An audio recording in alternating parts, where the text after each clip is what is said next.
Beware the stare of Mary Shaw. She had no children, only dolls. And if you see her in your dreams, make sure you never ever scream, or she'll rip your tongue out at the seams. Hi, hello, and welcome back to another episode of my podcast. Now, what was I talking about? This week, I'm talking about two movies, Dead Silence and Bring Her Back. Now, now I was gonna maybe talk about Accountant 2. But I remember watching Accountant 1, and I was like, wait, this concept is wild. And then they made it into a sequel somehow, some why, some reason. um, and I was like, oh, I missed it in theaters. Let me try to watch it on Amazon because it was on Amazon. And then I was trying to watch it and I kept pausing and everything. And I was like, wait a minute, this movie is 2 hours fucking long.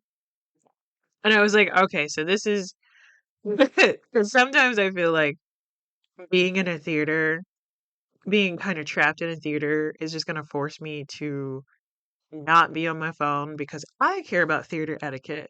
I'm not going to pull out my phone to record or whatever. Crazy. Um, and I'll just sit through this movie because I'm going to have to because I paid for it. I paid for my time. I'm here. I'm going to take it all in. And then because of, the the overwhelmingness of like a theater screen, um, that'll take me into, and it's just gonna feel like an experience more than it is than streaming a movie at home is gonna feel, because I'm like, oh, I could pause this whenever. I don't really have to pay attention, but if I'm gonna if I'm gonna talk about a movie that um that I plan on talking about on the pod and everything, I do want to pay attention. Um, and so because I kept pausing and everything, I was like, I can't, I just don't have the capacity to watch this movie right now. I need to be put in a theater, basically. And I was like, oh shoot, what's out right now? And Bring Her Back is currently out, and I was like, ooh, I want to just see this. So let me go try to catch it on the discounted ticket Tuesdays. It went up from $7 to $8, and I'm like, come on, AMC, what are you doing? Inflation's even hit discounted movie tickets. I mean, I guess it's fine because the Alamo, it's $9 Tuesdays, unless they made it 10. I'm gonna scream if they did. Please tell me they didn't make it $10.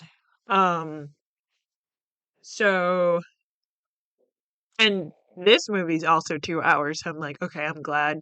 I mean, it was entertaining enough and everything. But I was still like, I'm glad I'm in a theater. It was one of the smaller theaters too, and I'm like, oh, come on. Why is this in a smaller theater? And I'm like, oh, because Lilo and Stitch is still out. How to Train Your Dragon. I was like, some other fucking live action nonsense out right now. And so when I went to the AMC, those, like I guess How to Train Your Dragons in IMAX. I'm like, no, just put Sinners back in IMAX. But I mean, get the IMAX tech back. Get those film reels back. Those film reels back and, stream that shit. I mean, not stream that shit. Project that shit. Um, oh man, I love film. But what the hell was I saying? I mean, that's why the show is called that. I really don't be remembering. But yeah, I saw it in a smaller theater. I saw it like right after I got off work and I was like, I need to quickly leave and get over here. And I had like food to go. And like, y'all always talk about sneaking food in, but it's not that hard. It's not like people check either. And also the AMC that's over here. There's a food court below. Like when I worked there, it was like, are we really going to tell people not to bring the food court food that is available to them into the theater? So we didn't really enforce it, especially if people like were obviously coming in. Like you literally have a takeout bag from Super Duper in your hand, which I love Super Duper. 10 out of 10 veggie burger. And it's like veggie, not um not like the Impossible burger or whatever. Which Impossible burgers are fine, but I'm so used to like a veggie burger actually being made of veggies and like I can see the veggies because Impossible burgers are made from vegetables still. It's just they look more texturally like meat, which kind of weirds me out a little bit. But I know it's for people that are like doing like a switch over from eating meat their whole life or whatever. So it's sort of to trick people. But I'm still like, I like veggie burgers and I love the super duper one. 10 out of 10. And it's like hummus. And it's so good. But yeah, I was like, oh, this is this was a chaotic time for me to um try to get to this theater, but I made it. I saw trailers. Thankfully, this wasn't like a special screening, so there was the trailers beforehand. I'm still mad about Nicole Kidman's thing being short now, like the bumper before. And I'm like, ugh, bring back the long cut. Yeah. But I guess, yeah, I'll get into it now. I'm gonna talk about Dead Silence first, because I'm still letting Bring Her Back kind of simmer with me. I already have my like talking points. I didn't really write down, because I usually try to write down like different notes, the actors and stuff, but I didn't have time to do that, of course. Mainly because I was trying to do this edit of Jackson Wang talking about how Magic Man 2 album is based on his personal experiences slash diary stuff. And the edit itself wasn't that long. What was taking me forever was trying to figure out how fucking YouTube shorts work and how to upload stuff on TikTok and then Instagram Reel. It was really like uploading it was killing me. I was like, why? And so I had to edit, but then it was like the formatting was wrong, so YouTube wasn't thinking of it as a short. It was just like, oh, you're just doing a video, and I'm like, no, please, please, sir, just upload my video as a short, please. But anyway, so, uh, oh, okay. So before, because I was thinking about it, so before I get into the premise of this movie, the thing that I said in the very beginning about the stare of Mary Shaw and not having children, that mom essentially comes from Dead Silence and sort of sets up the lore of Mary Shaw, who is the antagonist of Dead Silence. To get into the plot of the movie, basically, after his wife meets a grisly end, Jamie returns to their creepy hometown of Ravensfair to unravel the mystery of her murder. Once there, he discovers the legend of Mary Shaw, a murder ventriloquist whose eerie presence still looms over the town. As he desperately digs for answers, Jamie encounters the curse that took his wife's life and threatens his own. And this comes from the same duo who created the first Saw movie. I'm like, I'm gonna always bring it back to Saw. I'm gonna always bring it back to Saw. Um, which honestly I haven't talked about Saw really. I did do like the 20th anniversary sort of revisit, talking about my love for the first film, seeing it in theaters when I was like 11 or 12 with my family and all this stuff. Sort of rehash what I was saying. But this was like a movie that came out. Let me double check. Yeah, it came out in 2007. James Wan Lee Winnell. I always want to add a D in his last name for some reason. I call him Wendell, but that's not his name. What the hell is Dead Silent? something completely different. Cool. Um, don't know why. That's so distracted. It's about a girl who becomes deaf after her, no, who becomes mute after her parents get murdered or something. It's like, okay. Um, yeah, Saw, the first one. Not trying to look at forms, please. Yeah, it came out in 2004, which is wild. When did the second? 2005, 2006. Oh yeah, I forgot all the Saw movies were coming out like a year after each other. I don't know why I thought Dead Silence came out like right after the first Saw, but I do remember reading Lee Winnell's like blog about how he didn't really have a great time working on Dead Silence because it felt like, or more specifically, it was just like the the studio and the production team behind it felt like kind of like in a rush to get both him and James Wan to make basically like the next Saw franchise, essentially. And so, because of that sort of pressure, he doesn't have that great of a relationship with this film. I'm like, oh, but I love it so much. Or like, I remember loving it a lot when I was a bit younger, like a decade ago.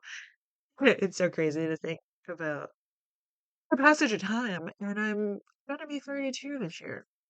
Uh, but I'm like, I know I had this at least in high school because I remember watching it with my younger brother and like back home in like Georgia. So I'm like, I know I've seen it and everything. I didn't see it in theaters, but I mean, the premise that I just told you is basically the movie. Uh, Jamie, who is, who is played by Ryan Cotton. It's not like cotton, like COTT. Wow, I just had a brain fart about how to spell cotton. uh, like, why is the English language so fucking stupid? Um, is it like, oh, see, I was gonna add an E, but it's like it's COTTON. And I'm like, whatever. Does it sound like cotton? Like ten, TEN, but it's cotton. Cotton, whatever. Um, and the person who plays his wife is played by Laura Reagan, who she dies like within the first. I don't know why I said within the next. she she's dead in the movie. She dies within the first like 10 minutes or so, and like apparently they both grew up in this town together, and they like. Oh wait, okay. Ravensfair is the name of town. But so it's just weird. So they're like engaged. This is his fiance, wife, or whatever. And he's trying to fix this sink. He's been taking a while, and she's like, "Let's just get takeout, babe. It's fine." Also, I love the interior design of this apartment. I'm like, I'm so jealous. Why does this look so nice? And I bet they're only paying like $700. Wow, crazy inflation. Anyway, so all of a sudden, especially after, because she mentions takeout, I hear like a knock on the door or like a doorbell ring. And she's like, oh, that was fast. And there's this large package outside, but no one is there. And it's not like, I think it's addressed to him, but there's like no return address or anything like that. This thing that shows up. And they open up, and I'm like, please don't open packages that are left anonymously at your apartment, anything, or your workplace or something. Throw it away. Or like just bring it over to the police or something. It's not that serious. And like curiosity killed the cat, but I feel like there's more to that phrase, but I can't remember. The cat comes back to life. but people don't come back to life. So they open the package and there's like a ventriloquist doll in there, and he's kind of creeped out, but she's like, and she like starts playing with it because it's ventriloquist doll and everything. So it's like, oh, haha, how fun, how cool. And okay, but what's hilarious is that this doll's name is Billy. And like, so y'all just just like naming dolls Billy, huh? Because in Saw there's the iconic doll Billy the puppet, but people who aren't like super fans of Saw just think of that doll name being Jigsaw, which I was like, oh yeah, because I was watching like a Smosh episode where they were playing some game. Like it was like a game of telephone, but it's phrasing and drawing or whatever. And someone had the phrase the word was jigsaw, and they were just drawing Billy the puppet, but Angela didn't know who the fuck that was, so she was just confused. And everybody's like, "You haven't seen Saw?" Like literally the only person that was calling him Billy the puppet was Damien. I'm like, ah, yes, Damien, a man of culture. You understand? uh, Damien's so cool. Choo- choo- choo. What was it? Oh, and I'm like, it would be kind of funny to think about, if this was like some sort of uh cross universe, extended universe thing where this is like really the puppet's origin story. But Saw isn't supernatural, so we're not gonna go with that, but that's kind of fun to think about.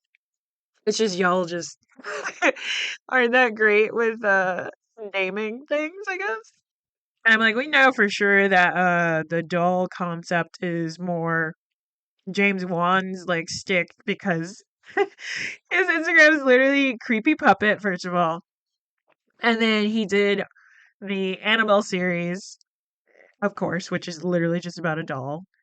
I'm like him and his love of dolls. He just loves dolls. And I'm like, I remember having the DVD and there was like behind the scenes footage where he is just talking about how he loves dolls and like how creepy they can be and stuff and how fun he thinks that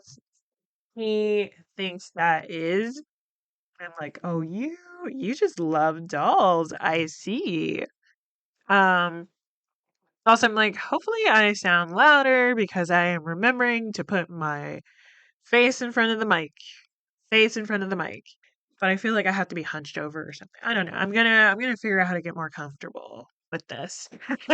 But I was like noticing in my last episode, I was like, why do I seem really low? I did turn the volume up, of course, but looking at the wave, uh, I was just like, oh, that seems like I'm coming in really low. I also was recording it at like 2 o'clock in the morning, so I know I was like whispering in general. Well, I was trying to talk at a lower tone in general. But anyway, so Jamie leaves. It's like raining like crazy while his partner is sort of playing with the doll, trying to make tea. Because she's got like the kettle on the stove and everything. I do love those like classic kettle stove top um containers. And so we hear the kettle do its like little scream because that means it's ready to go. But as she's like going to get it, all of a sudden it gets like really silent and really quiet. And she doesn't hear that sound even though she visually sees it, the steam coming off of it. And she's like kind of creeped out and everything. She's trying to figure out what's going on. Prior to this, she put Billy on their bed and everything. And so she's like, what's going on? And then all of a sudden she gets attacked and she's screaming and everything. And there's like a close up shot of her like mouth and everything like that. And I'm like, remember the poem. And we don't fully see her like get killed, but Jamie gets back home, hears the kettle going off, and he's like, what's going on? Lisa, are you all right? And he hears her voice in the bedroom calling to him, which is real creepy, of course. Because we know as an audience that she died. He doesn't know that. And he sees like her figure under a blanket, but there's like blood, and like he's turning on the lights and everything, and he's like, there's all this blood everywhere. What's going on? He's like freaking out and everything. And he uncovers her, and then we see like this grotesque image, or yeah, of her mouth cut out. She looks like she is decaying a little bit, because she looks almost like think of it like a porcelain doll that's like cracking. Like she looks like that with her tongue cut out and her jaw open really wide. And he's freaking out, of course. And there's kind of these cool shots that they do of like transitions using like him in the scene, and it like fades out into another scene of like her body being pulled on the apartment complex, and it's just all through his eyes basically. They use his eyes as a means of like cutting.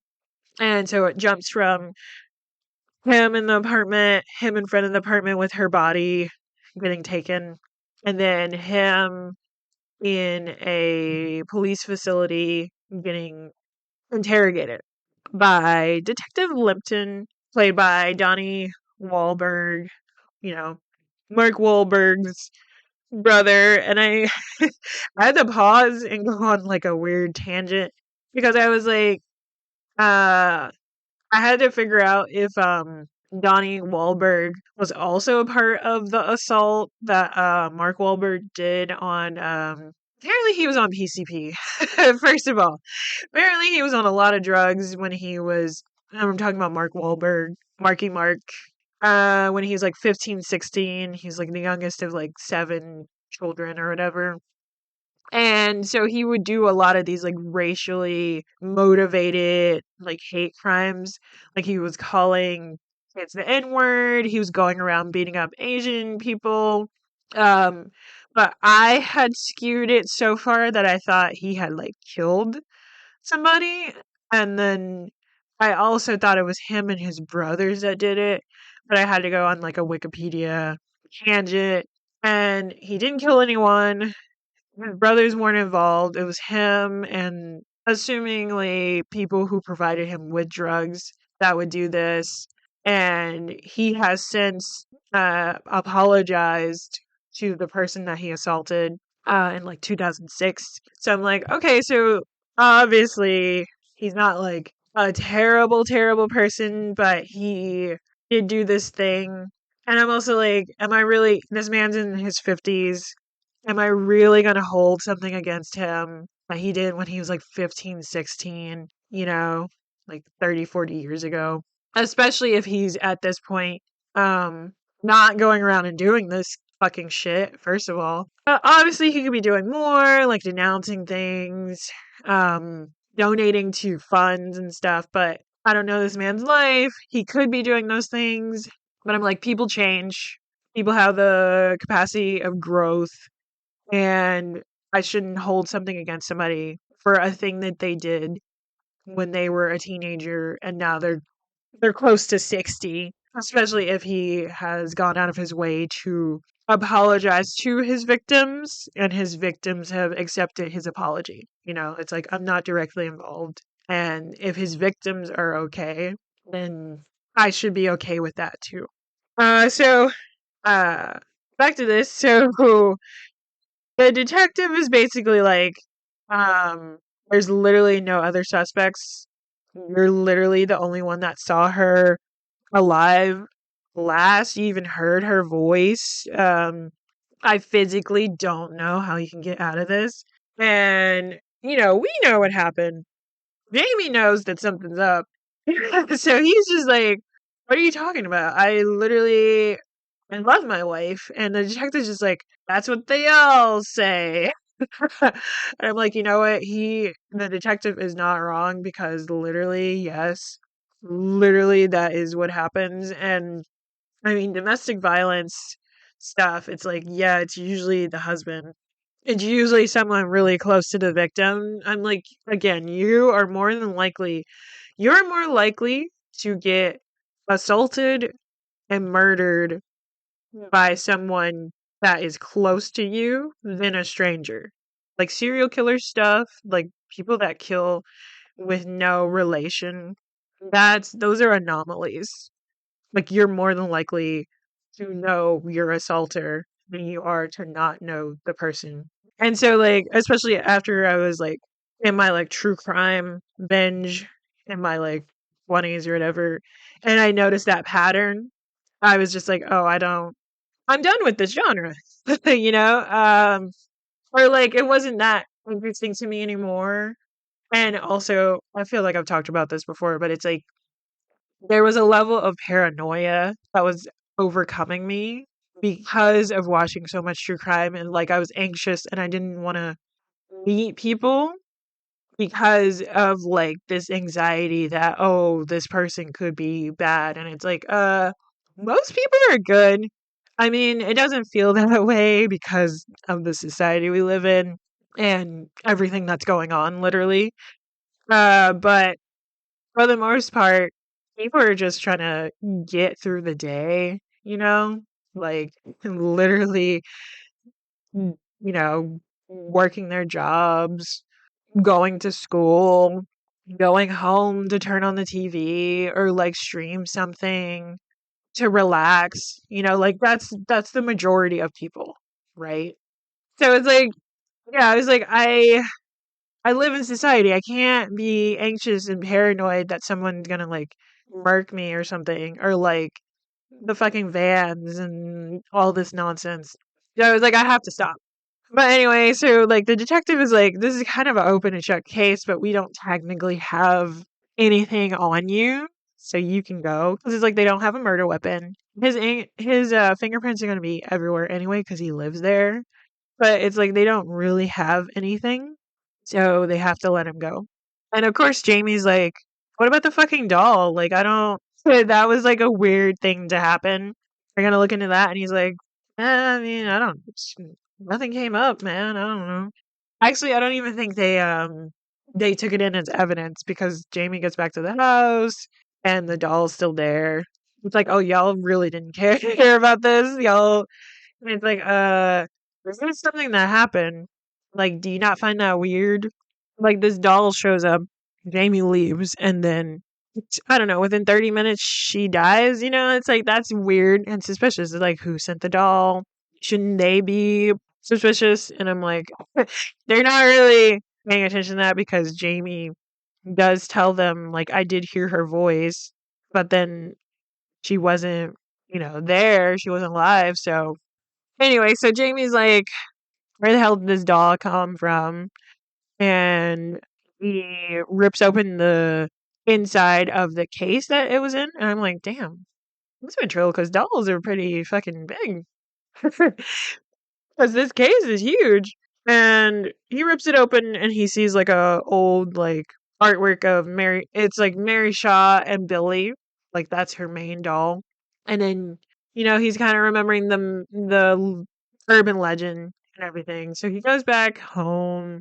He visits his dad, who is now remarried to this much younger woman. Her name is Ella, played by Amber Villada. And oh, the dad's name is Edward, who's played by Bob Gunton. And I'm like, the man is acting. That man is acting. Only because of what's revealed later on. And I'm like, I'm not gonna reveal that right now. But I remember I was like, oh my god. Like what a twist. But I'm like, you could probably figure it out. Honestly, I don't know. Like I try to, sort of take everything in and not be head empty about stuff, but like I do go in with low expectations. Like I did do that with Bring Her Back. I didn't watch a trailer. I didn't really know what was going to happen. But I was like, let's just go in here. No expectations. I know it's a ghost story. I know somebody wants to bring someone back. That's it. But anyway, so he's like, "Oh, you remarried? Oh, you had a stroke. Now he's in a wheelchair. And now you have this young wife or whatever. This is weird." And his dad's like acting all apologetic, like, "I'm sorry I pushed you away, but it was for reason, within good reason." And so he's also in town because he wants to. This is where he plans on burying Lisa because, it's their hometown. Family's there. We actually never see him interact with her family. We only see him interact with his dad, the detective, and the mortuary people, or the mortuary, which is Henry Walker, played by Michael Fairman. And I think this is his sister. Marion Walker, played by Joan Henney.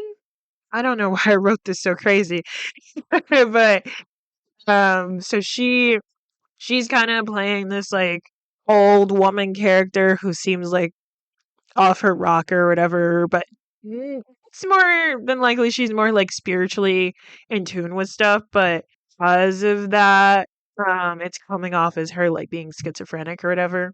I'm like, sometimes spiritual gifts can be so overwhelming that it can cause like a psychiatric break, because it's like, oh, I'm seeing too many things. It's a lot. Or at least that's how I interpret it. I'm like, I don't want to say that is, I don't want to make any claims. At least in this movie, that is how they're portraying it. Like she seems kooky, but actually she's just like in tune with like ghosts and stuff. But I don't know what I was about to say. Oh yeah, so we never see him interact with her family. But when he does do the funeral, there's a large group of people there. I'm like, I'm assuming this is her family. He never says anything to them. I'm like, that's weird. I know they were like focusing on him trying to, basically do the job of a detective and figure out who killed her and everything. But still, it's just hella weird that he didn't interact with like anyone at all outside of literally the funeral person and the detective. Even at her funeral, it's like, were you not that close to her family? Like, what's going on? Oh, well, I was this close to just starting back this recording with me singing Jackson Wang's Blue. Uh, mainly because I had recorded this, paused it, went to work, and then came back. Oh my god. Sure. But anyway, so yeah, funeral happens. I'm like, and we get some kind of jump scare stuff. It's not really jump scare, but it's like hinted at her maybe about to attack him. And like my whole thing too is like, no, never mind. I'm gonna get into like sort of plot holes and stuff, I think, at the end of me explaining the movie. But basically we finally get some backstory about who she is through Henry Walker, the mortuary person. And he's telling Jamie about how like the whole town is basically scared of her, like no one says her name or anything like that. And he's talking about like how Ravens Fair as a town was up and coming. There's this big theater essentially that people would go to, and this is where she would perform. And so we get this flashback of Mary Shaw alive and Henry as a little boy going to her performance, and we see her with her ventriloquist doll. And I was like, I mean, if that was her real voice doing Billy's voice, like she's fantastic, because I don't know how the hell she made that voice come out of her mouth. uh, but Billy is actually voiced by this guy named Ian Retell, um, which is just a known voice actor in general. But anyway, so there's this scene I don't know why I'm about to laugh. There's a scene where she doing Billy's voice and everything, and all of a sudden she gets the heckler of a kid who's like, "I can see your lips moving," and it's like, "Come on, kid, she's a ventriloquist. Like that's kind of." And honestly, you couldn't even really see her lips moving. It was just like a small little thing, but nothing crazy. And so she gets, she's visibly upset, of course, and um kind of insinuates that the boy is saying that Billy isn't a real boy, just like him and all this stuff. And then after that whole incident, the boy goes missing. Turns out later on, it turns out that this boy is actually related to Jamie. It's his great uncle, and he was never found. And so the townspeople came together and killed her because that's the logical step, right? Right. I mean, kind of like a Freddy Krueger origin story in a way. Because Freddy Krueger, but I mean, with Freddy Krueger, he was like a child molester, murderer. And I think I remember seeing a tweet where they're like, "Wait, I didn't know he was those things," and I'm like, I would have to revisit the movies, but I'm like, even if it wasn't overtly, explicitly stated that that's who he was, the way he's treating these people who are teens, yeah, it's implied.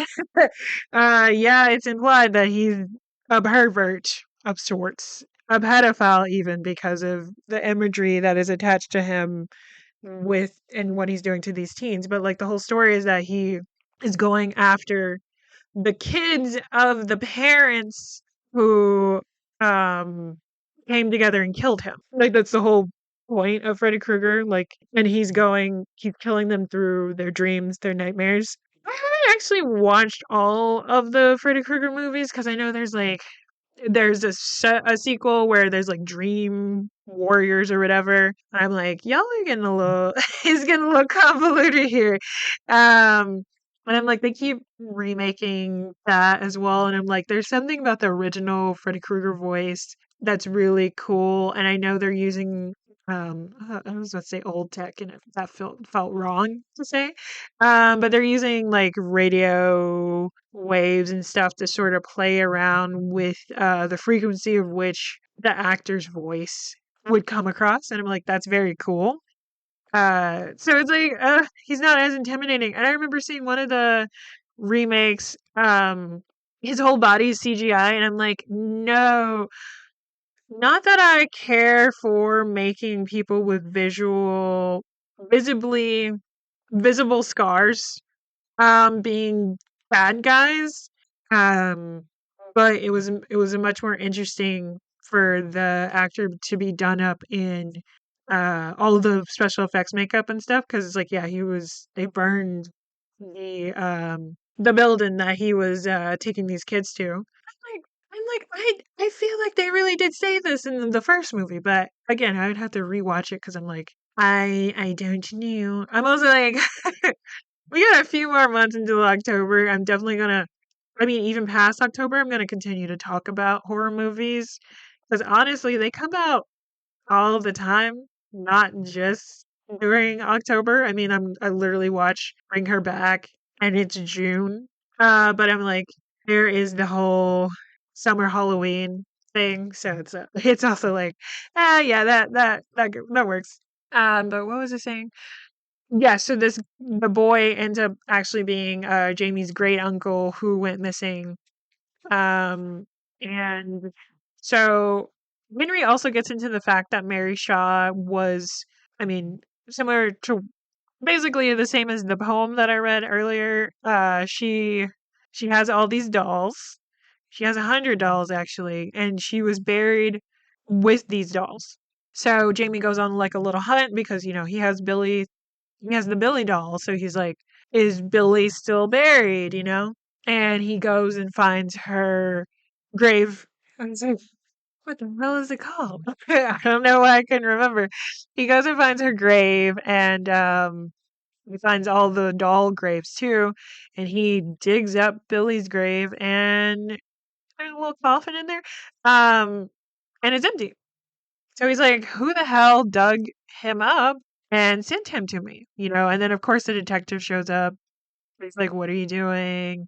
I mean, he shows up again at Jamie's hotel as well, and he's like, see a neighbor, and takes Billy, and he's like, wait, see a neighbor? And Jamie making this visibly confused face, and it's like, oh, you're literally next door. That's crazy. And also, he gets confronted by the detective because he's like, why did you leave town? And he's like, I came here both to investigate my wife's murder and also to bury her. Can I not do that? Yeah, bitch. I mean, he didn't curse him out, but but still. And I'm like, okay, so things are coming ahead.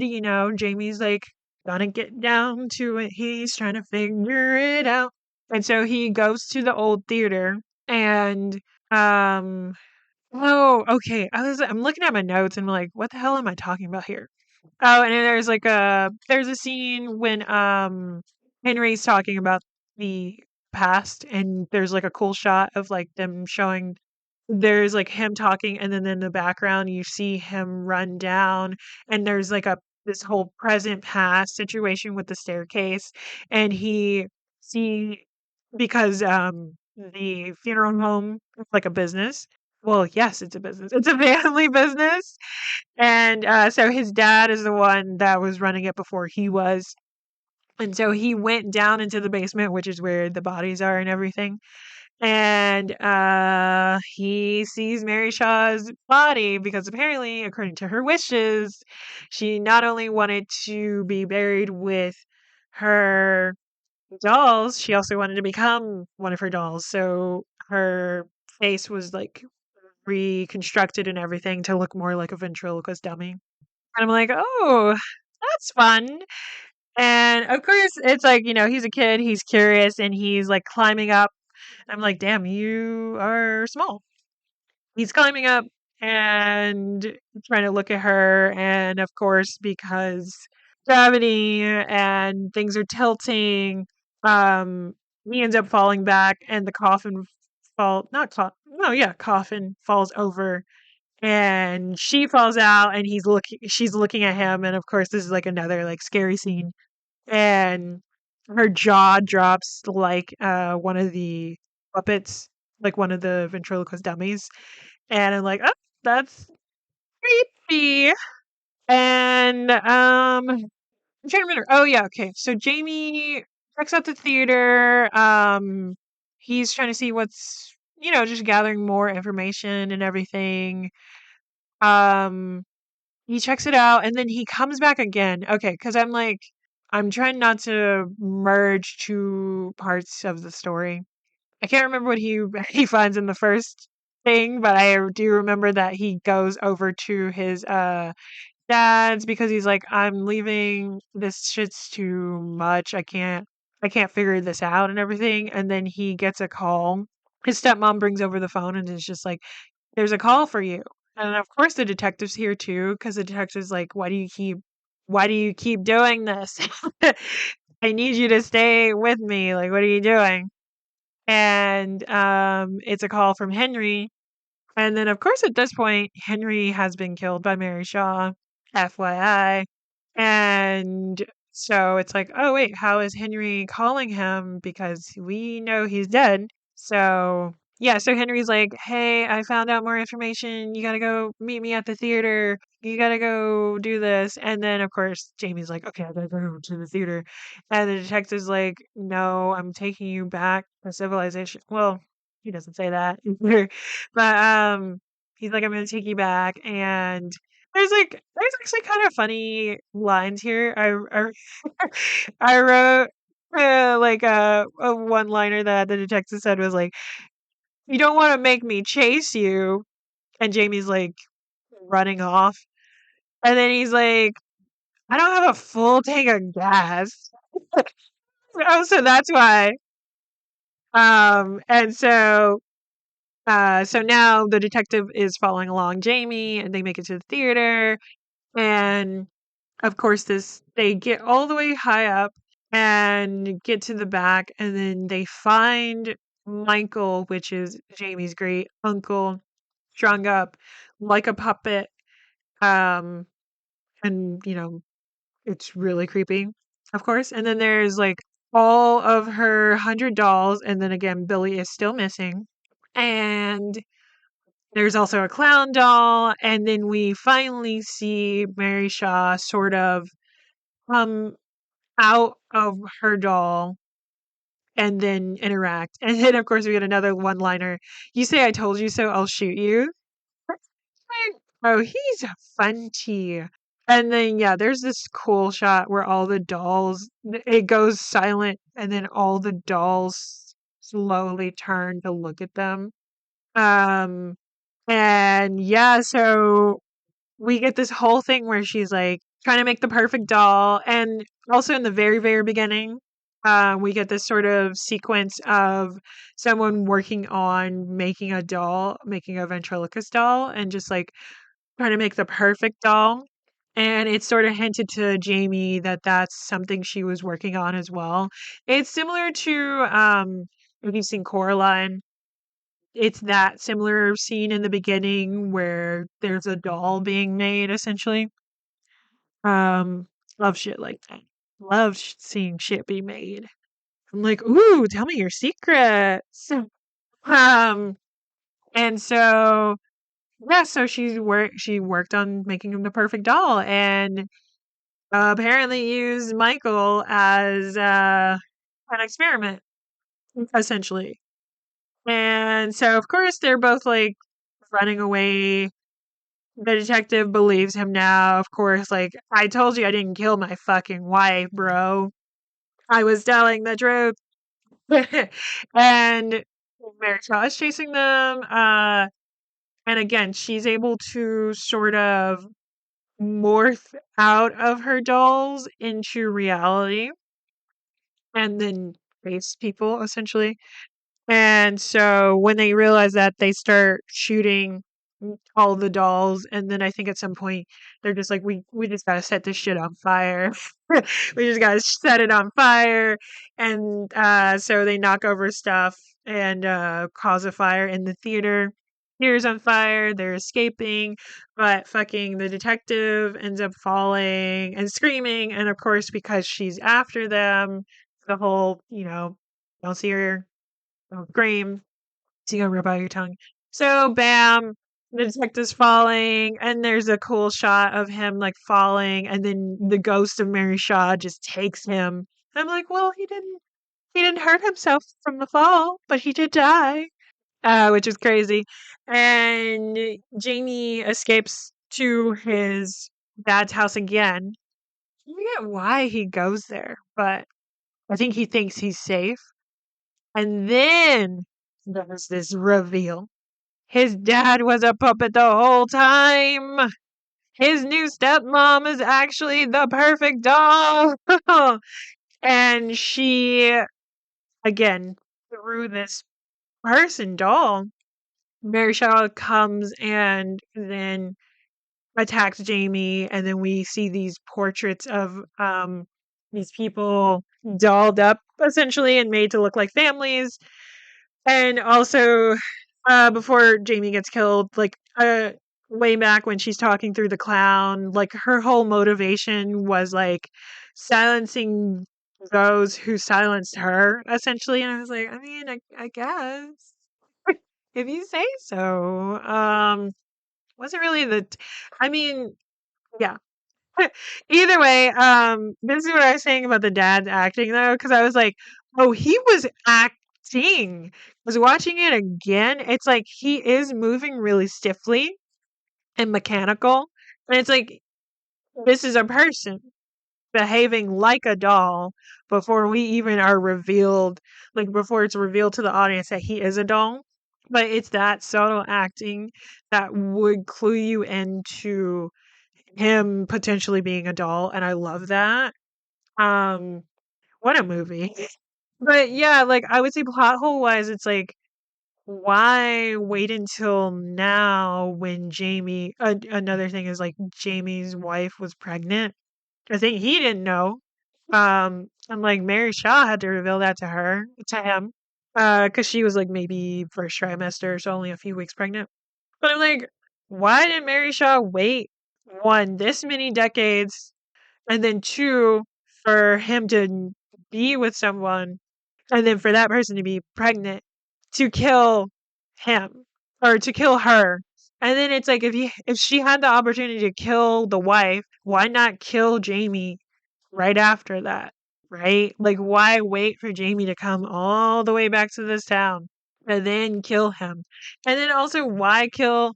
Oh, well, actually, no, she killed Henry because he revealed her secrets. But still, I'm like, huh? I'm like, so basically, you have a vendetta against his family. You could have just stopped at the boy and like his parents, I guess. Why the extended family? They didn't even know what the fuck. Anyway, so that was that movie. There's some, gory moments, of course. It's not super crazy. Honestly, I feel like I need to make some sort of scale because I'm like, I've also just seen so many horror movies that I'm like, I'm not as like, this stuff doesn't scare me like that, where I'm, like, holding on to the imagery and I have to, like, watch cartoons after or something. Not that I go from watching a horror movie to then watching something else horrific. I think also it's like the world is so much worse than whatever is happening in these movies that I'm like, it is what it is. It is. Um but I don't know. I think I'm gonna create some sort of scale, I guess. I know at the end of the year, I might do like a end of the year live stream or something. Oh my god, face reveal. No. I'm like, my face is on the internet. I just don't want to be recording myself while recording a podcast as well. And like, I'm gonna get into Twitch streaming mainly so I can hold myself accountable and finish these games that I keep wanting to play and buy. Because I'm like ADHD, man. I am really into a game and then I completely forget about it. Like, I'm like, what's this game? Later Alligator? I forgot that existed. I just remembered it. And like, I know I didn't finish that. And I was gonna play Undertale again because I know I didn't beat that, and the new game came out just now. So I'm like, I have to kind of beat the original game and then play the new one. Although I'm probably gonna do it where it's like, let me beat the original game, play something else, and then eventually play the new game. I don't know. I'm still figuring out structure and stuff and a schedule. I know I want to do Monday, Wednesday, Friday streaming for like 1 or 2 to 3 hours, I think. And I know I want to do it where it's like I do this type of game one day, this type of game another day, but they're all going to be kind of cozy, low key games. And but I'm like, I'm not a point and shoot person, but I don't know. I don't know. And that was a little, I forgot what it's called. I was gonna say interval. That's not what that's called. A little break between movies, I guess. Let me talk about. I'm gonna say talk to me, but no. It's from the same people that made Talk to Me. And I was just remembering that I literally hadn't seen a trailer. I had only seen a movie poster because I was out to see the Miku Who Can't Sing movie with Peeps, and I was like, "Oh, what's that?" And I'm like, "Ooh, I'm gonna see this from the people that made Talk to Me, that other movie that I love. I've gotta, I've gotta watch this."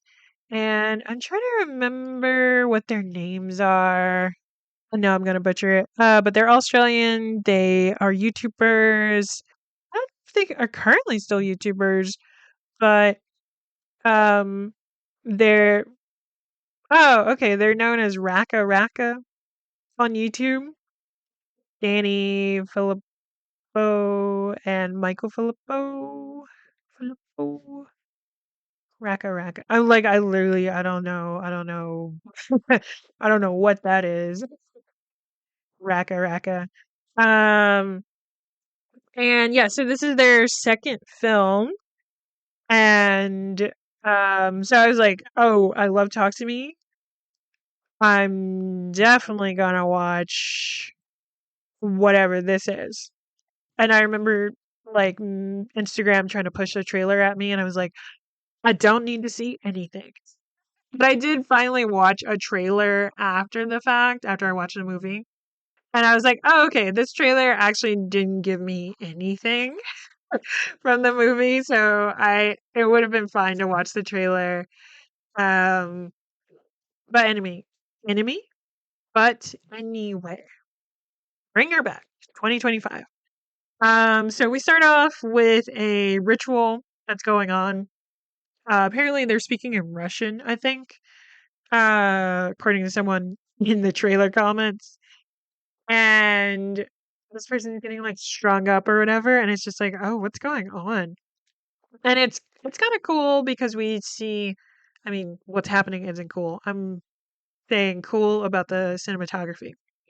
It's kind of cool because we see both like an actual film quality level of what's going on, like the shot is, and then we also see one of the people with a camcorder recording what's going on. And then we sort of jump from the professional camera to just the camcorder. And it just jumps to the title screen. And we sort of, it's kind of funny because I was talking about this movie earlier to a coworker.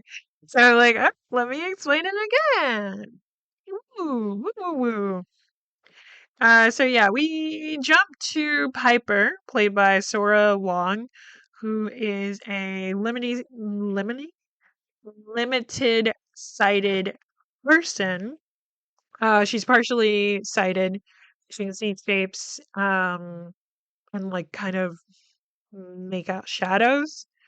But she's basically blind. But she's someone who doesn't use her cane, and she doesn't wear like shades or something to hide like her eyes or whatever because she doesn't want to be treated differently.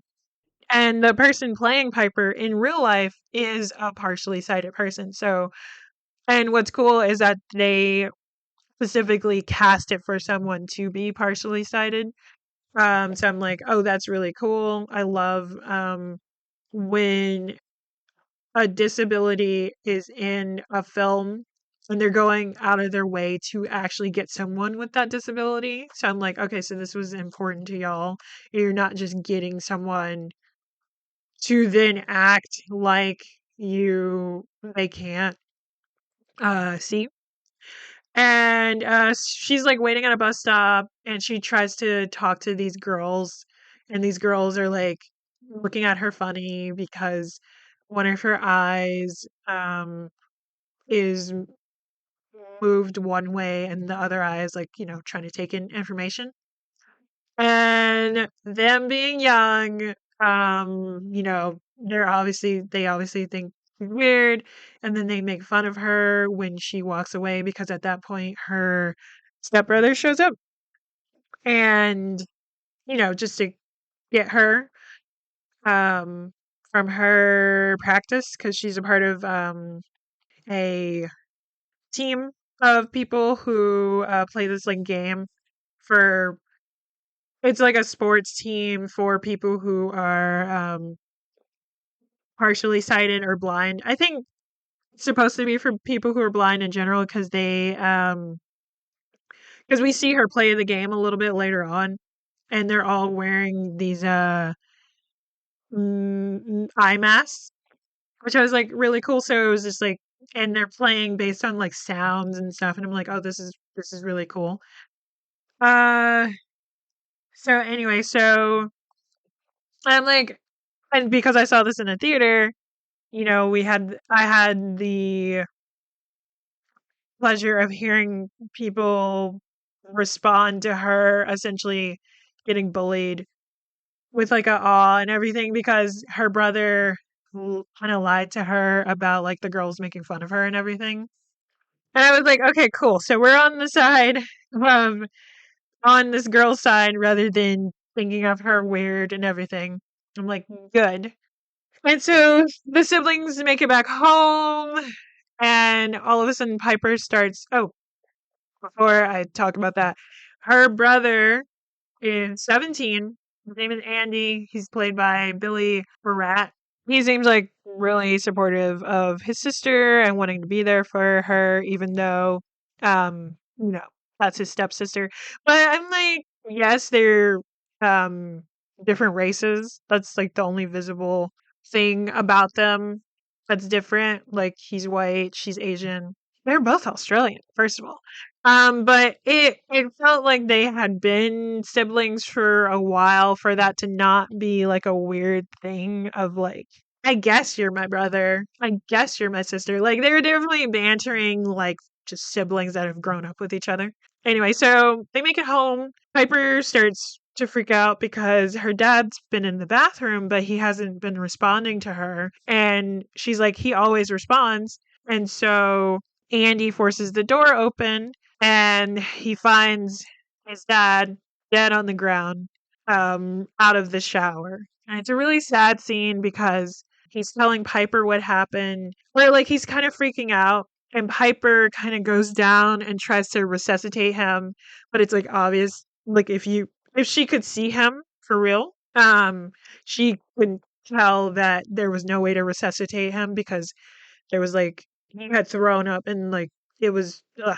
And so we cut to them in front of a caseworker named Wendy, played by Sally Ann Upton. And so she tells them that there's a woman who is wants to adopt Piper and that Andy would be put into like a facility for the next 3 months because at that point he would be turning 18 and then considered an adult basically. And so of course they're both like, wait, you're separating us? Like, no, we're a package duo. Like that can't happen. And so Wendy goes over like, oh, so then did you want to sort of apply for guardianship essentially when you turn 18? And he's like, yes, like that's ultimately what I want to do. I don't want to be separated from Piper. Like I don't think I could handle that. Like I don't want to be apart from her. She is my sister, and again that's like reaffirming like they have a bond. It's not like they just became siblings or whatever. They are bonded. And so Wendy talks to the person that wants to adopt Piper, and honestly, it felt like she was kind of reluctant, but overall was like, yeah, I'll take both of them. And so they go to this house. Andy has a car. It's kind of beat up, but he does have a car. And this is when they meet Laura, who is played by Sally Hawkins.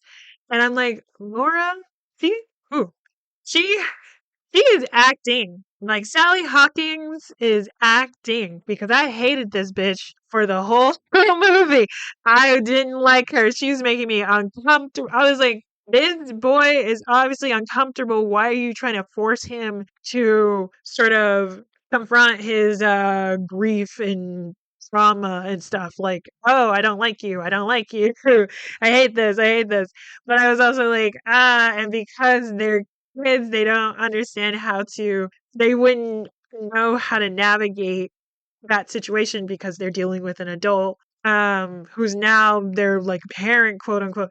I'll get into it. I'll get into it. But oh my god, she was pissing me off.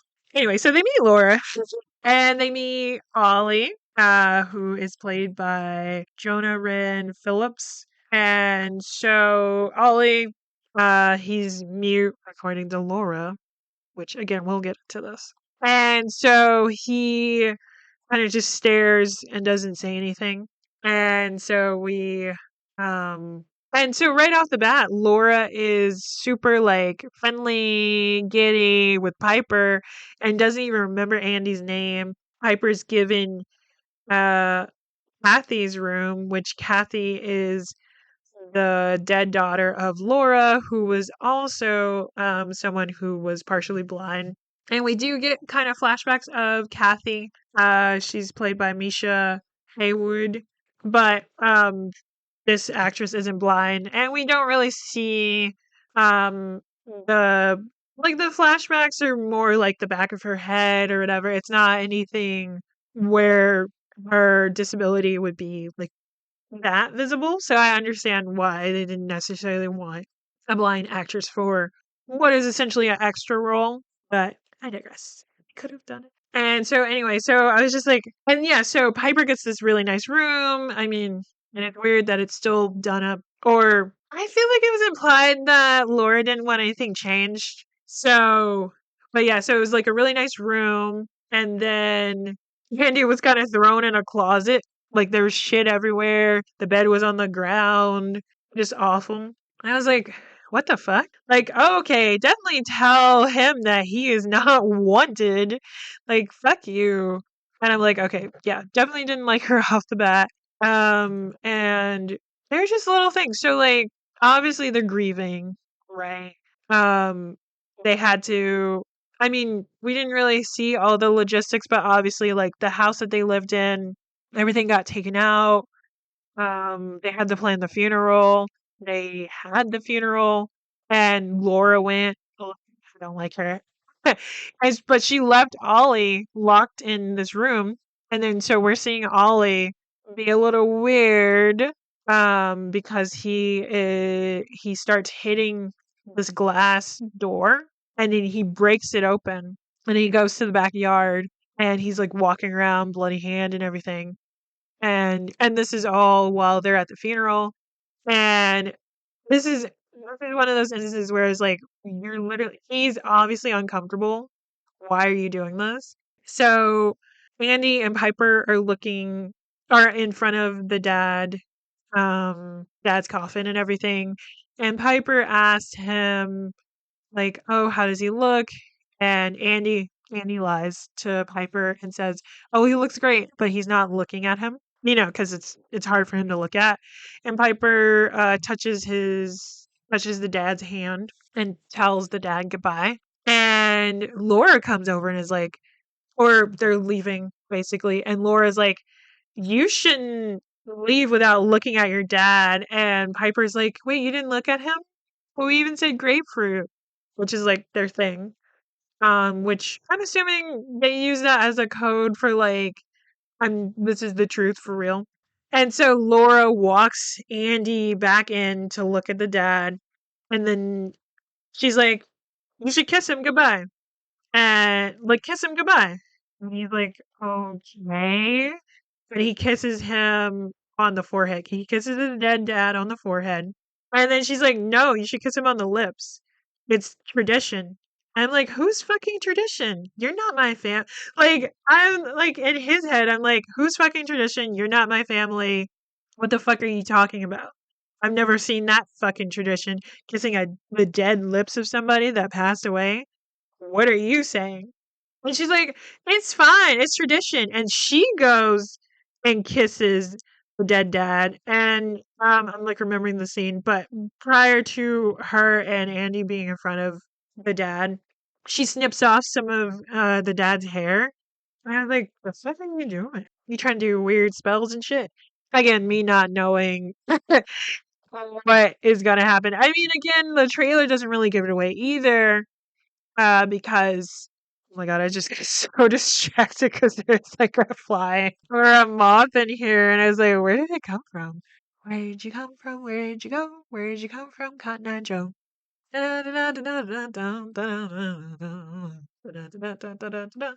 Anyway, yeah, so she cut the dad's hair. Fucking weird. And then yeah, does this whole thing with Andy, and I'm like, why are you antagonizing him? And I was like, oh wait, yeah, you don't want him there.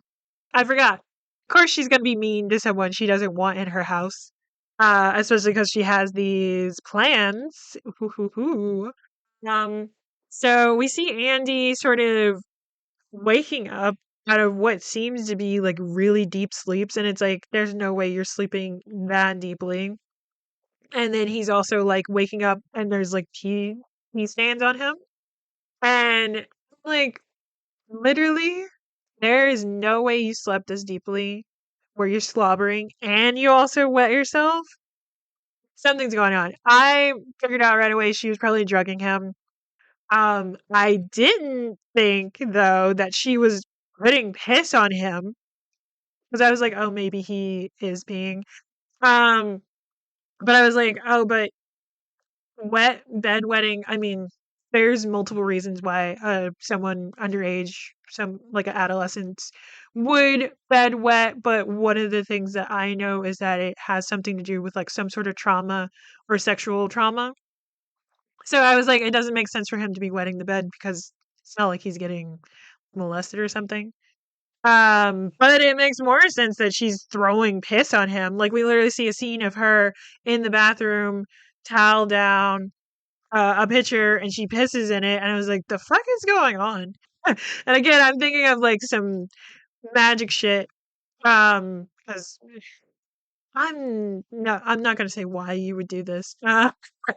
Like, no, we're not gonna give away secrets. I'm joking. I wouldn't do this at all. But essentially, you could. There's like a few things you can do with your own pee. You can make like a protection spell. There's some people that would probably do like a love spell or something.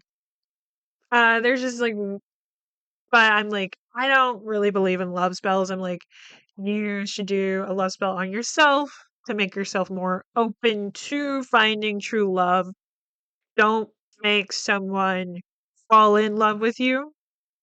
Because that it not only is it against their own will, but it also turns into this sort of more like obsessive love that's not actually right for you. And um yeah, it ends up like destroying the person essentially. And then you're in a shitty relationship. It doesn't become like a genuine love. And that's why you shouldn't do love spells on people. But I mean, you can do whatever you want. Now I'm like, I kind of need to rewatch The Love Witch because I'm like, that movie feels very much like a cautionary tale against doing love spells and using sex magic for that. Because I'm like, yeah, this is why you don't do these things because this is the level of like um obsession and stuff that could happen.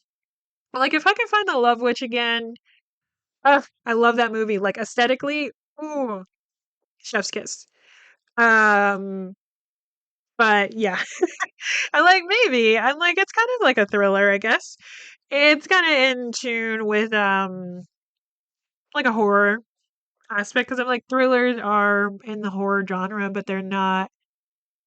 I'm like I gotta go away from like slasher as horror because I'm like yeah slashers are horror, but that's not the only kind of horror. But the fact that there's so many kinds of horror, um, is what makes it like so many subgenres. It's like fucking subgenres of metal music. I'm like, it's just I like the way guitar sound and drum go boom boom. You know, like it gets really annoying when it's just like, oh well, it's not just this; it's this kind of metal. Um, but anyway, so I was like, what the fuck? Okay, and then getting into the hair. Actually, before that, so we jump into seeing more footage of that ritual from the very beginning. And it turns out Laura had found this footage. I'm like, wow, the footage was found. I can't believe that's happened. But she found this footage, and it turns out she's using whatever ritual that they're doing in that footage to try to bring back her daughter. And so Ollie is actually possessed by whatever entity they summoned in that ritual that she's watching. And so he's now possessed with this entity that will be the conduit that will bring back her daughter. We don't fully, we kind of learn with her how this ritual is supposed to work. Um, and so she uses the hair that um she snipped off of their dad to feed him, essentially, because the entity that is possessing Ollie needs to feast on human flesh, essentially, and like just a body. And so after Ollie eats the hair, Andy's in the shower, and there's this whole fucking thing where she after the funeral, she's like, we should drink and everything. Even you, Piper. And I'm like, I guess. And they get turned, and I'm like, okay, this is a happy moment. She's actually trying to connect and bond with Andy, but I'm like still suspicious because I don't like this bitch. I'm side-eyeing her the whole time. And so she gets Andy to open up about his dad, the dad, because, she's like, well, you should talk about him, like, just to grieve and everything. Like, you should talk about him. Like, don't even talk talk to me behind, like, back to back. You don't even have to look at me. I'm like, fuck you, bitch.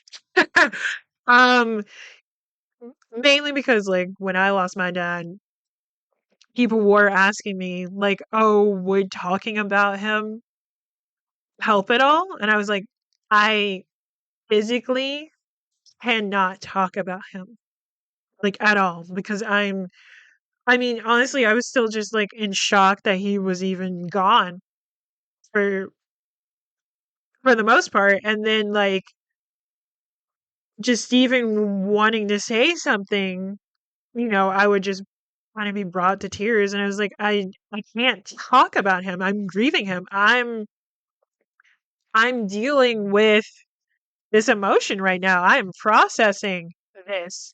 I don't process by talking it through, I have to process it and then explain the process to someone after the fact. I can't say the thing as it's happening. And that's kind of why, like, right now, 2 years later, I'm able to talk about him.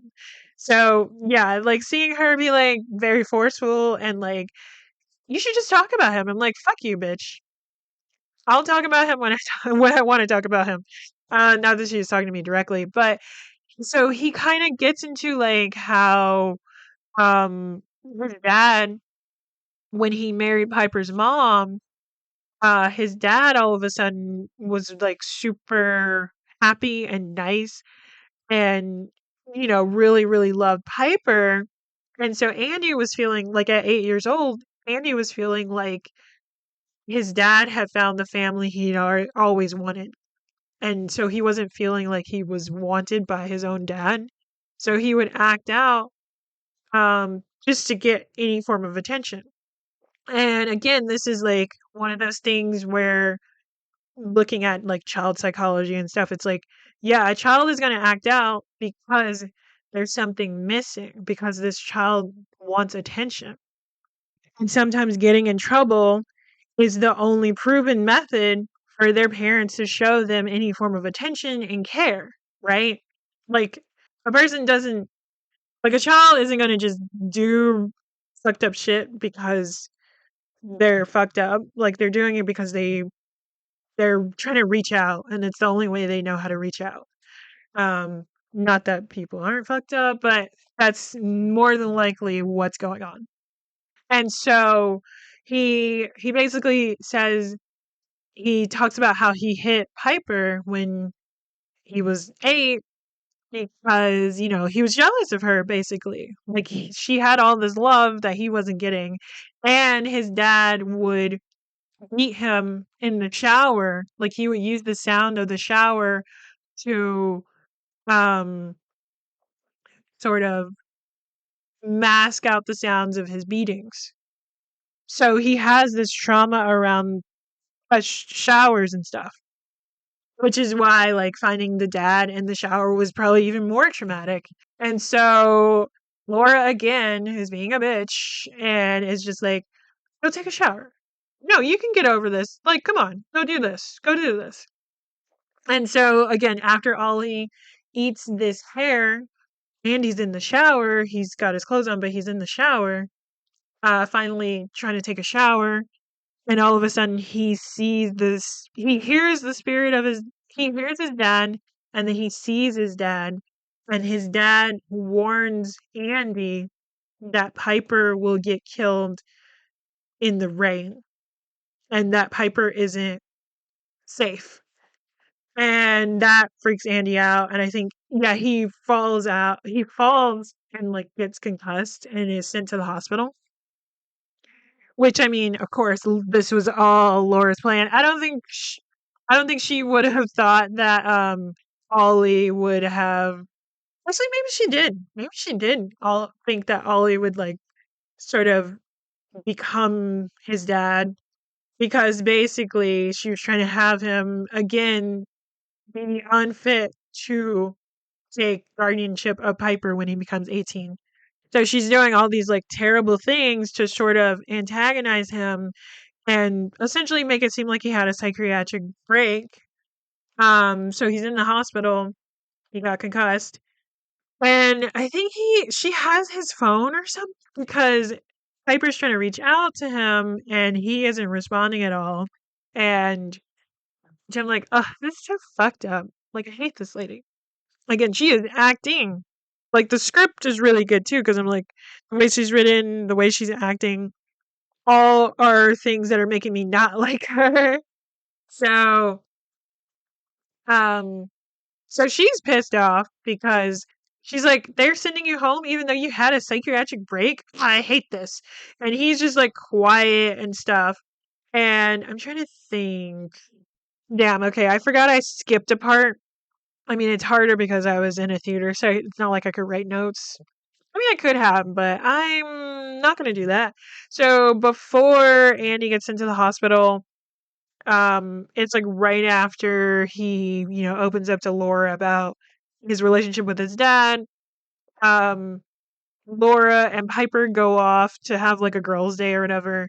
And so he is just left there with Oliver, who is locked in this room. And he's like, "Why are you locked? Why did she lock you away?" And he tries. He gets the door open and takes Oliver out of the room and is just like, "Oh, I'm gonna feed you something." And tries to. He cuts this cantaloupe open, and while he's chopping up the cantaloupe, Oliver looks like he's trying to write something. And so basically, Oliver is given paper. Like Andy gives Oliver paper to write because he's like, "Oh yeah, this is perfect. So you can communicate with me finally." And I'm like, "Yeah, why the fuck?" Like again, if I outside of the whole demon possession shit, it's like if I just knew that Laura had a mute child, I would question why she wouldn't be teaching him sign language, teaching him how to read and write, and just other modes of communication so that he's not walking around not able to, speak or communicate. Like that's weird. That's weird behavior. And so Andy's trying to be really nice and try to bond with Ollie and cuts open this cantaloupe and he offers a piece of the cantaloupe on the knife that he cut. And it's this is like a fucked up scene. I don't think these brothers, this duo, if they're gonna have a kid in a movie, this kid's gonna get real fucked up because essentially Oliver starts biting the cantaloupe, but then he also ends up start biting into the knife, and the knife slits his mouth open a bit, and it's just fucked up. And I'm like, oh, okay, that's not great. I don't love that. And so Andy's freaking out. He's like, oh, fuck. What the fuck? And he's like, oh, we got to rush you to the hospital. We got to rush you to the hospital. And he takes Oliver, he picks him up and takes him out of the house and is trying to run to the car. And where our attention is brought to the fact that there's this white outline here, and we notice it when Andy first shows up. He parks right outside of this white outline, and so Oliver is like kind of flipping out. He's like, "Oh, I can't go past this line. I can't go past this line because it's a boundary for the demon to stay in." Ah, but Andy doesn't know this shit. He doesn't know what the fuck's going on. So he's finally able to take Oliver past the boundary, and then this is when Oliver starts basically having a seizure. And then at some point, Oliver starts talking. And he's like, "Who are you? What's going on? What's all this stuff?" And Andy's like kind of flipping out. And then, of course, at the same time, Laura and Piper show up. And I was like, Piper. And Laura is flipping the fuck out because she's like, "Why the fuck did you bring him outside?" And it's like, "Why the fuck did I bring him outside? Why the fuck are you not reacting to the fact that he's bleeding and bloody and having a seizure and we should take him to the hospital?" And Laura's like, "No, we got to bring him back inside. We got to bring him back," and doesn't take him to the hospital. And this is the reason why she causes Oliver to try to make Andy have a psychiatric break or appear to have a psychiatric break because her behavior around Oliver causes him to be like, "This is not a safe space. We should not be here. We need to go."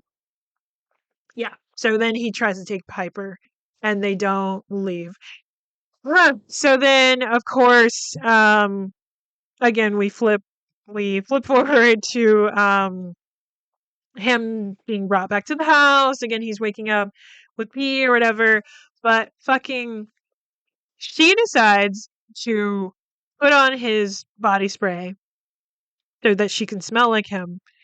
And then we see her stand over Piper and then punch Piper in the face, causing her to have a black eye. And then, of course, because Piper can't see, she's like,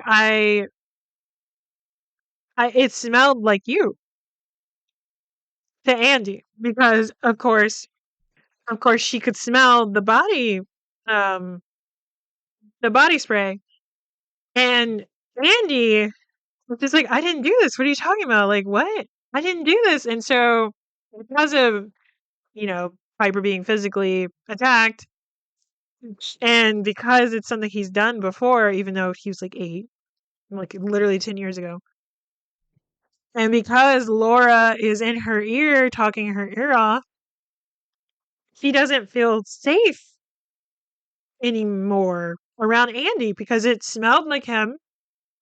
He's hit her before, and now it feels like, he's repeating this behavior, and so Laura basically kicks him out. I was like, this is so fucked up. I hate her. I hate her so much. Oh, she's well written. She's so well written. I was like, this villain. I hate it. But anyway, so I'm like, oh, I can't end there. She can't get what she wants. She can't. She can't. And so she goes off and no, Andy leaves. And I'm like, but he's not giving up. So she's like, there's something wrong with her. I need to get Piper out. And so while Andy goes back to the caseworker, Laura puts Piper, she takes her to like a gym where she can meet up and do like activities with other like blind people. Basically, because Laura's trying to set it up so that she can finally do the ritual. So basically, Laura finds out that the person who's going to be possessed needs to die the same way as the person she's trying to bring back. And Oliver also has to eat the dead person, part of the dead person, in order to gain like the soul. And then there's like a transference of the soul from the dead body to the new body. But the new body has to die in the same way that the original person that you're trying to bring back died. So that's her plan. Fun. So she's setting that up, and it's like raining. And so the way her daughter died was through drowning. And so there's a pool in the back that she's kept empty. And it's been raining, raining, raining all these days. And the pool is filling up because of this rain. And she previously marked it at a certain water level because I think this is probably how her daughter passed away at that level. And so she's getting Oliver to eat some of her daughter and preparing him. And at the same time, Andy is talking to the caseworker, Wendy. And like while he's waiting for her, he sees a missing person flyer, and it's literally Oliver. And turns out Oliver isn't Oliver. His name is actually Connor Bird. And turns out, when Oliver was writing something to Andy, the thing he wrote was Bird. So it's like part of this boy was still in there. He was trying to communicate that that was his name, Bird. Because at first I was like, Bird as in like he wanted to eat a chicken because there's like chickens around. And it's like, no, that's why he was attracted to Bird because that is Bird's, because that is his name. And so he realizes like, oh, there's definitely some nonsense going on. So he finally is able to talk to Wendy. He's like, this boy is here, and she's called him Oliver. And Wendy's like, what's the name of her nephew? But he doesn't look like this. He has like curly hair. And again, it's like, shit, that's what Laura described Oliver as to Piper, even though that wasn't the case. And my whole thing was like, okay, there's like a lot of nonsense going on. Did y'all not do a background check? Really, they didn't need to do that because fucking Laura worked at this facility for the last 20 years. So she was a counselor previously and then, retired or whatever. And like, you bitches still need to do background checks. So that's why Wendy wasn't really feeling like she didn't want to believe what Andy was telling her because she had this bias with Laura because she's known Laura for a very long time. So she's like, I don't understand what this behavior is. It just sounds like Laura's been telling me what's going on, like with you peeing and everything. Like, I don't know what's going on with you. And finally, Wendy's like, because he's being genuine. Like, this boy is here. There's something going on with Laura. I need you to come to the house. I need you to be there. And at this point, Oliver, he's like super hungry. He needs like human skin and everything. So, um, what does he do? He ends up biting Laura and ripping off some of her skin. And then he's biting the table and some of the wood's like splintering and getting in his mouth. And then he ends up ripping off some of his own skin and eating it. And it's like, this is freaky, freaky, freaky.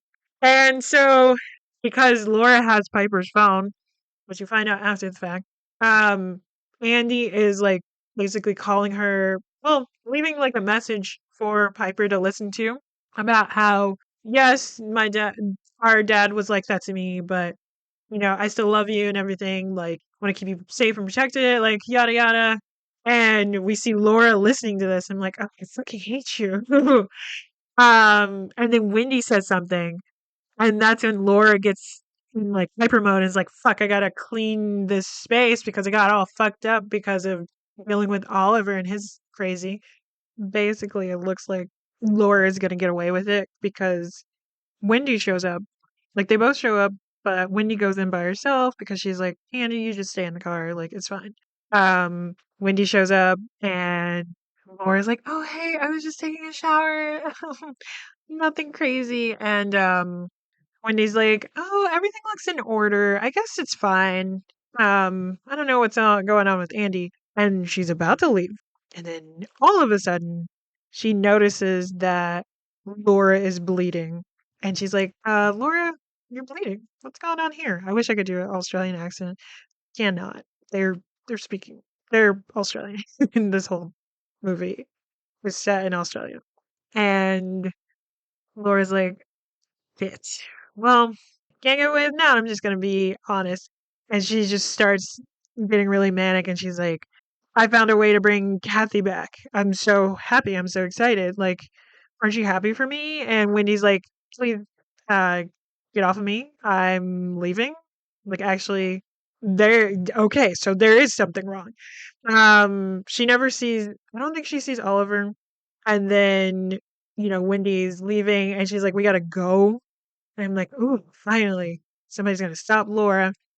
And then, of course, Laura all of a sudden runs into Wendy and Andy. I'm like, oh, God damn it, I hate this bitch. And Wendy obviously is dead.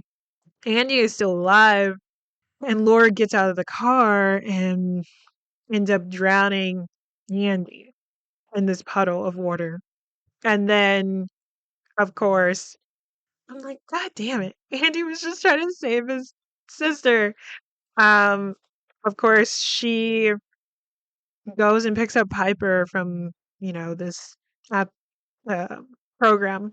And there's a teacher that's like, hey, I wanted to talk to you about Piper. I called you earlier about her eye and everything. And Laura's like, it's whatever. It's fine. I'm like, that's not good behavior. Teacher, please call this out. But of course, we never see this person again. So she gets Piper. Piper's just like, haven't been able to contact Andy. Hope he's all right or whatever. And of course, Piper feels like there's something off. Oh, that's what it was. So Oliver speaks in Andy's voice, and Piper hears this, and she's like, "That's weird. I just heard Andy." And she goes into the room and she touches Oliver because she's like, "Oh, what is this?" And she touches his head, and again, Oliver was described as someone with big curly hair, and he is bald. So obviously, this is not. So obviously, she realizes like Laura lied to me, and so Piper's like freaking out a little bit, and she ends up kind of running away from Laura and locks herself in a bathroom. And it turns out that in this bathroom is where Andy's body is. I'm like, oh. And so Piper has this moment where she is realizing that Andy is dead in this bathroom because she's touching his body, and she touches his mouth and his braces because this is something I guess she knew he had, and it was like really sad and everything, and tries to wake him up and stuff. And of course he's dead. And Laura ends up getting into the bathroom, and Piper's just like, "Oh, what's going on? Where's Andy? Is Andy okay?" and everything. And Laura's like lying, of course. And Piper ends up throwing this thing and hitting Laura in the face. And like, yes, do it, escape, girl, escape. And then Piper, as she's running, runs into a pole. And it's a pole that was already established that Piper kind of was aware of, but not really. And I'm like, damn it. So she runs into this pole, and that knocks her out. And Laura drags her body to the pool. And this is when, she attempts to drown Piper because, again, she has to die like the original person who she's trying to bring back died. And Oliver is also there too, because waiting for the death. And so there's this whole back and forth where Piper is like struggling, and Laura is attempting to drown her, and all of a sudden Piper yells out "Mom," and that stops Laura in her tracks. Because at first I was like, "Oh, did Piper somehow get possessed by Kathy?" And it's like, no, no, no. This is Piper just yelling this out to her. And I think it was really just a callback, I think, honestly, of Laura talking about her grief and how what she would give to like hear Kathy say, call her mom again. And she was also trying to get Piper to call her mom. And Piper's like, it's okay. I'm not comfortable doing that. And it's like, y'all have been there for like a week, if that. Real soon for any of that, especially because they don't plan on staying there anyway. So, but yeah, that shocks Laura out of her killing Piper, and Piper's able to leave out of the pool and run off and basically escape. And thankfully, they didn't do one of these things where she runs off into the street and then is hit by a car. The car stops and she's able to get rescued. And while this is happening, Oliver is kind of following her. And thankfully, I'm like, thankfully, but I'm like, oh, Andy died still. Thankfully, Andy had the missing kid flyer on him, and that kind of flew off to where Oliver is now. And Oliver looks down at it And it's like he has this moment of clarity because he gets to the boundary that he can't escape, like the entity can't escape that's possessing him. And he ends up essentially throwing himself over this line, and that causes the seizure and for the entity to get out of him. And so at that point, too, the cops are showing up to the house. They find Oliver, who is Connor Bird. And I'm like, ooh, this boy is fucked because his teeth are his face is fucked, his arm is fucked. Um, and then they make it to the backyard, and then they see Laura in the pool with her dead daughter, dead essentially, because at that point, because she had that bite in her arm. She makes it a lot worse and then decides to um, die in the pool. And I'm like, honestly, that was the only kind of ending because when I was thinking about it, I'm like, is all of this worth it? Like, you're you killed two people on purpose. Um, you were going to kill Piper, and I don't think that boy is going to survive this either. So that's like four people in order for you to bring your daughter back. Like, would your daughter even want you to do this? Would your daughter even want to be around you after finding out what you had to do this? Like literally kill yourself. Is what I was thinking before she actually did do it. And I was like, well, good. And it kind of ends with Piper and like a voiceover from Andy. So I'm like assuming she's listening to his voice message of him, talking about how he cares about her and stuff. Um And yeah, that's like the end of the movie. And I'm like, oh man, the drama. But yeah, it's like that movie's definitely grief. Like it's about grief and how far someone will go because of grief. And it's like, I, I'm definitely like, I appreciate being in someone's life um, to their end. And I'm definitely not like, I don't want to bring someone back, you know, like let them be. And I think that's fine. Um, Yeah, but overall, it was a good movie. It was well written. Crazy that this is like their second film, too. And I think, yeah, one of the brothers wrote it as well. So I'm like, y'all are, y'all are doing it. This is good. I'm like, "Huh, that was a great film." And I'm like, I watched it a few days ago, and I wanted to sit on it. But I'm like, I feel like I thought the same things. Um, but yeah, it's a good movie. It's a good movie. It has its moments like yeah, like the fucked up moments with like Oliver and this woman being like a total bitch. Like I hate her. But yeah, and I guess I'm gonna end it there. Thanks for listening. You can find my archive at NWWITA pod.com. Follow me on Instagram at the_noir_. And I'll see y'all next week. Bye.